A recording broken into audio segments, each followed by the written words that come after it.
Oh, we're back. Feeling rough, looking rough. Everything Mayor's back, though. Sorry we missed you last week. It happens. People get sick. People get tired. And I'm still both of those things, but we're back with Everything Mayor. And boy, oh boy, am I glad that I waited like 3.5 hours longer than I intended to record this episode, because our boy, John Mayer, came through with some more news. It's like, I swear, he watches this show and he says, you know what, Tom needs something to talk about. I'm going to wait till the last minute, and then I'm going to drop a bombshell.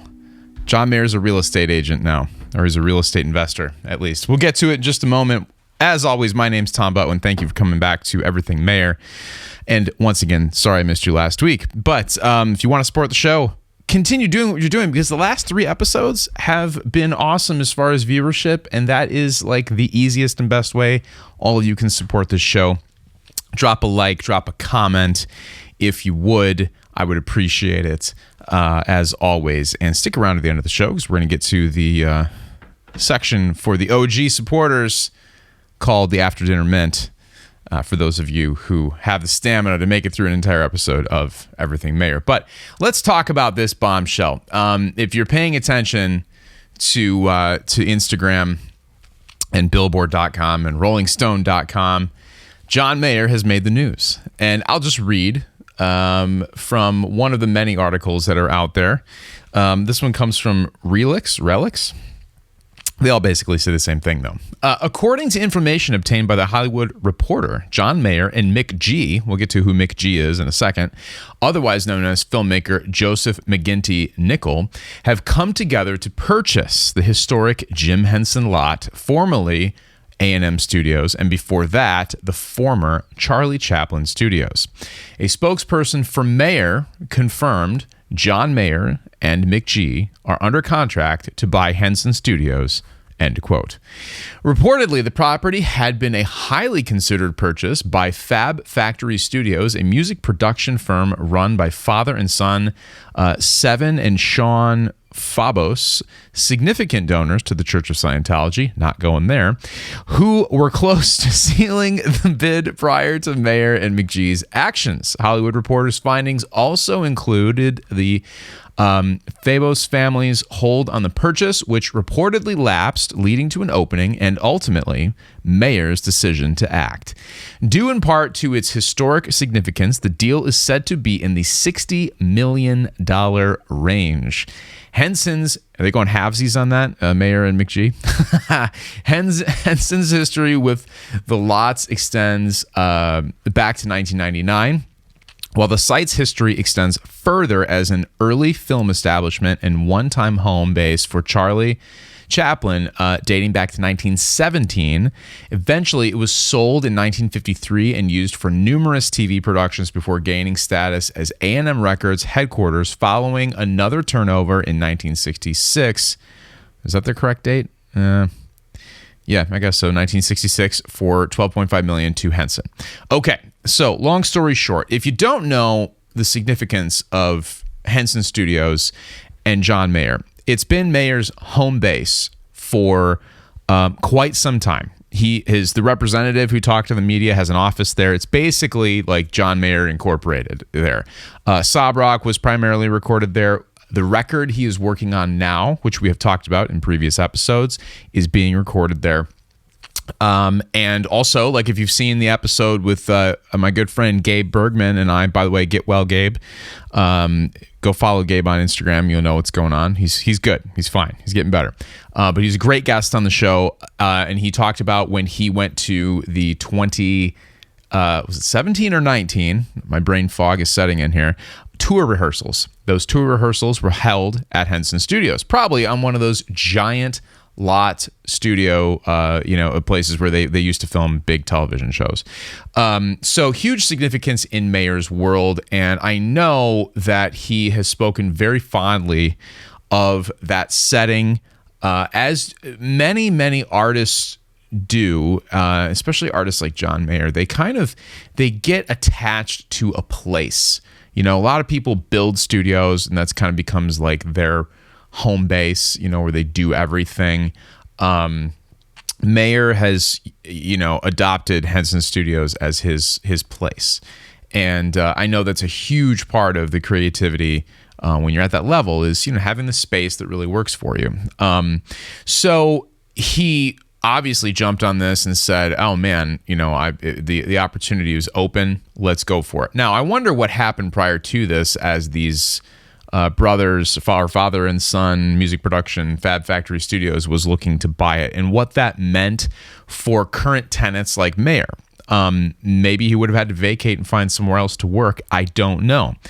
But we don't have to worry about that because he and Mick G are purchasing it. Now, you might ask, who is Mick G? Well, I will tell you. Mick G, look at that. Actually, I didn't know this. He was born in Kalamazoo, Michigan, not too far from my home base here in Michigan. Mick G is an American director, producer, and former record producer. So I think the thing that most of us, and depending on your age, would know him from, and I know that's how I became aware of him, was his directorial efforts in the heyday of MTV music videos. So I'll just read a few of the artists that he directed music videos for: Sugar Ray, Korn, Smash Mouth, The Offspring, Bare Naked Ladies, Fastball. Let's see, who else? Everclear, Sublime, Cypress Hill. Those are the big notable ones. There's probably more. But so you can see it was that era, late 90s, mid to late 90s, huge for music videos. And then, he was also a producer, I think even like songwriter on one of the first Sugar Ray albums. So you can see that he's deeply rooted in the music industry, and then has crossed over into movie directing as well, and also TV. So I'm interested. I wonder, what does that mean for the future of Henson Studios? It's obviously quite a significant property, and it's not just being used by John Mayer to do tour rehearsals and to record albums. Other people are recording there in the A&M Records studios, and then there's all these other spaces too, which I wonder, will Mick G make use of for more TV production type stuff or movie productions? I don't know that it isn't already being used for that. It very well could be. Don't know. So the other interesting thing is like, is this just a $30 or $60 million investment by John Mayer to protect his place to work on music, or does he have plans that go beyond this for expanding his reach into the production side of things on his own? I would say that it's probably a pretty good chance that Mayer has some additional plans for using the property.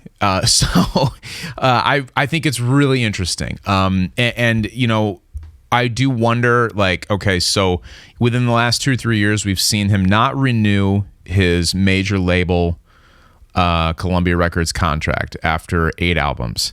And he went out on a solo tour, solo arena tour. He's now working on an album independently. He's out, being brand representative for watch brands. He's sitting in and, on other people's records. He's all over the place. Yes, we've complained about it before. Like, hey, maybe that's why we haven't gotten a new record as fast as we would like to. But it's really interesting to see, kind of in like the second act of his life, his performing life. I don't even know if you would consider it that. I'm not really sure, but certainly a different era than just the, album tour, write the album, record the album, tour cycle of the first 15 years of his career. You see him branching out into other things. And I think that the acquisition of this property is going to dovetail into that. I don't think he's just buying it to buy it. I don't think he's just buying it to save it. I don't think he's just buying it so that he can stay there. I think that there's all those things are part of it, but I think that there's probably a expanded vision there as well, which is super exciting. Remains to be seen what that is, but you know we're going to talk about it as it happens here on Everything Mayor. Okay, so I saw a comment on a previous video. We're moving on to another topic here. And I think I referenced John Mayer's impressions of people. And I remember this bootleg from back in the day. And I remember it distinctly because Mayer does an impression of Eric Clapton. And it is uncanny. It's amazing. But the impact that it had on me was he actually imitates Eric Clapton doing his song Change the World. And I was like, oh, I was reminded at the time when I heard this of how good of a song that was, and I started playing it, and it's become since a staple cover for me when I perform shows that require cover songs. So I was there's like an awesome kind of convergence of just a memory of hearing this. I remember having it on like an MP3 that was downloaded from LimeWire, I think, because it's a bootleg, as you'll hear. And then seeing a comment about someone asking about, hey, where can I get this? And it's out on YouTube. You can find it. I'm going to play the audio for you now. It's kind of long, but he does some impressions, and we'll stop along the way and talk about what we're hearing. I'd like to sing a song. Well, let me explain to you what I do is I can channel certain people through my voice, the gift that God has bestowed upon me, and I can sing songs that other people, wouldn't write. Like, I can channel what Dave Matthews wouldn't write. Like, you want to hear something Dave Matthews will never write, and I can just take his junk? This is how it goes. This is every Dave Matthews song in the world. It goes like this.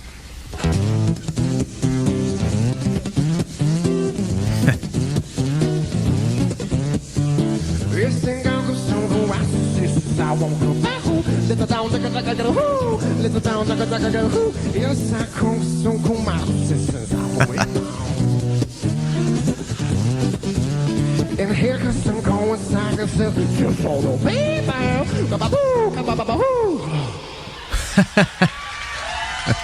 Okay, so clearly, John Mayer loves Dave Matthews, and Dave Matthews, I would presume holds John Mayer in high regard.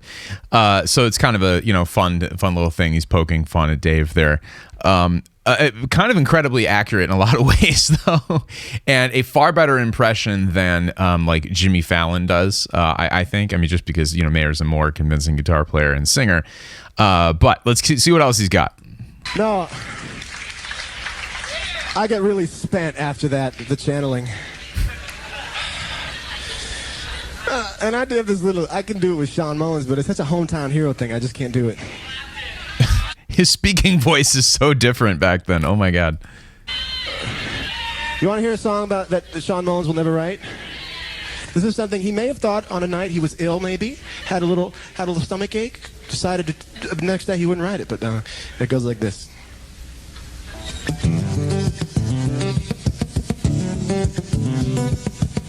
I know this is going to get back to him. Well, I met her in an old folks' home. She was sick. Do you guys know what song he's referencing? It's the Everything's Gonna Be Alright Rockabye.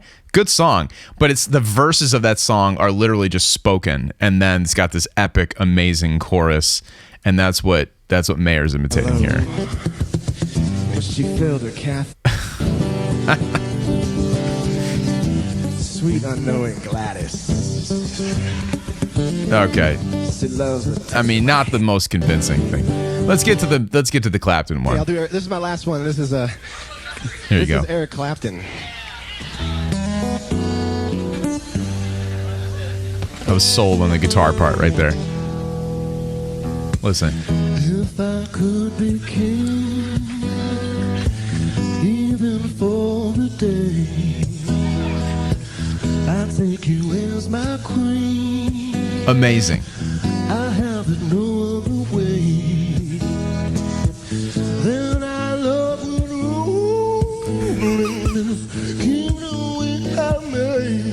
So good. Then I'll be a fool, waiting for the day I could. I don't know, that's all I can do. It's probably a good thing he stopped there because that's where it gets really difficult to sing. Pretty amazing, though. pretty amazing imitation of. I mean, Dave Matthews was kind of funny, and pulling in a lot of his quirky little guitar things as well as vocal things. But that Clapton impression is absolutely ridiculous, if you ask me. It's like frighteningly good. So I thought I would share that, as one of you brought that up in a comment. And the applause, of course, indicates that we are in the after dinner mint portion of the show. I'm powering through because I'm tired, and it's a labor this week to do this show because all my other work hasn't stopped as I continue on here.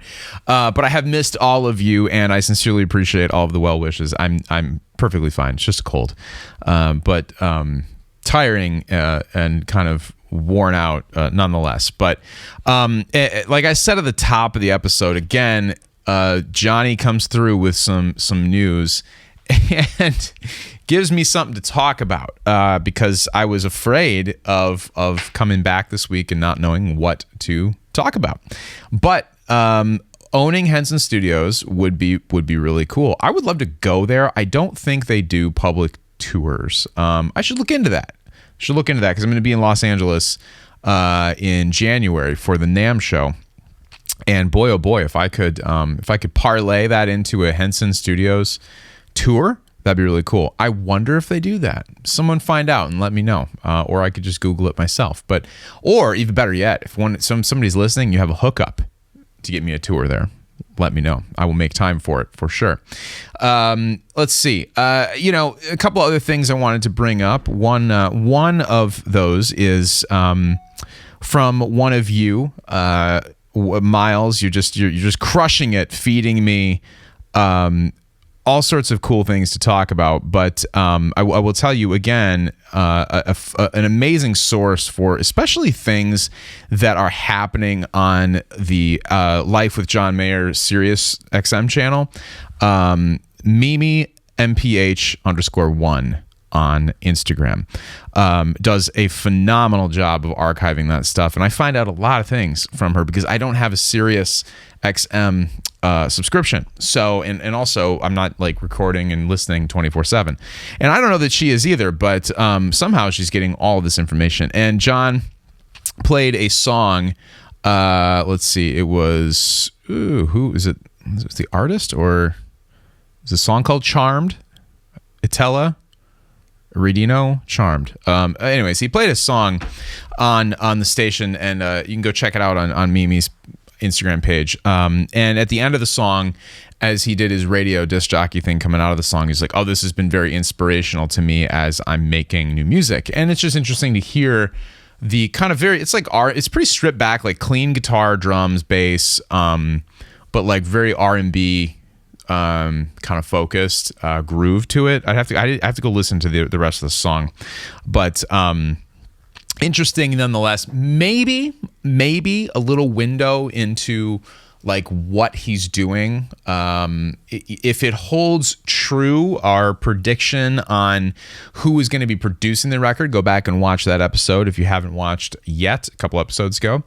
It would follow suit and make sense, as my good friend Miles said and sent to me on Instagram. So thanks, Miles, appreciate it. But I'm interested. I don't know. I mean, there's so many unknowns at this point with this record. We think we know who the producer might be. Maybe he's only producing a song. Maybe he's, I don't know how he's involved. We've talked before. Mayer is a pretty much self-produced artist. You've got people come in and like Don Was or Steve Jordan and who come in and put a little bit of their fingerprint on things, but for the most part, Mayer is driving the bus.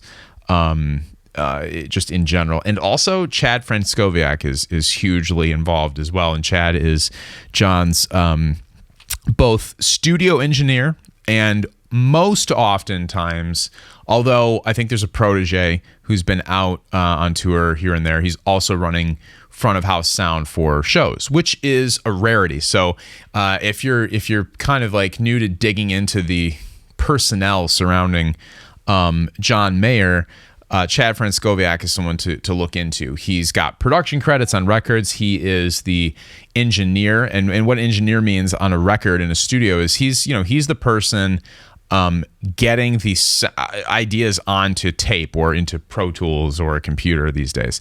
He knows how to operate all of the equipment as far as the mixing board, the outboard compression and EQ and effects, and putting the right microphone in front of the guitar cabinet that John Mayer pulls out, or finding the right placement for the acoustic guitar microphone if he's sitting down to lay down an acoustic thing, or if they have horns. I mean, he is the person who is facilitating all of that stuff and in charge of that. And it is a very different skill set. There's some crossover, but it's generally very different to engineer a record that when compared to being a front of house engineer. That's the person who's mixing the sound that you hear as the audience at a concert. In Mayer's case, it's the same person, which is not often the case. Most of the time, that's two separate people for a variety of reasons, different skill sets. One requires a lot more travel than the other.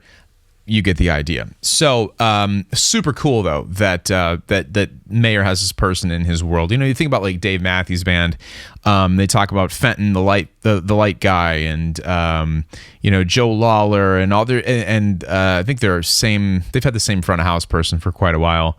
But there's these like people who are part of the DMB folklore with touring. And Mayer has that too, which is a lot of fun. You got Chad Franskowiak, you got his tour manager Ken Healy, great hats that Ken Healy usually wears at shows, or at least lately.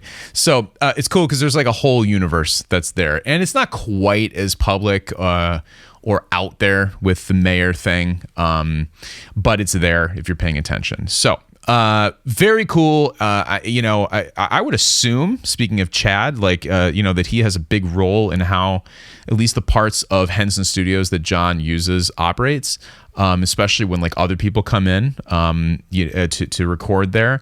I wonder, has he taken on a managerial role for that studio as well? Would be cool to find out and see. Would love to talk to Chad and talk about his unique role in the world of John Mayer. So that ends the podcast. It ends the After Dinner Mint.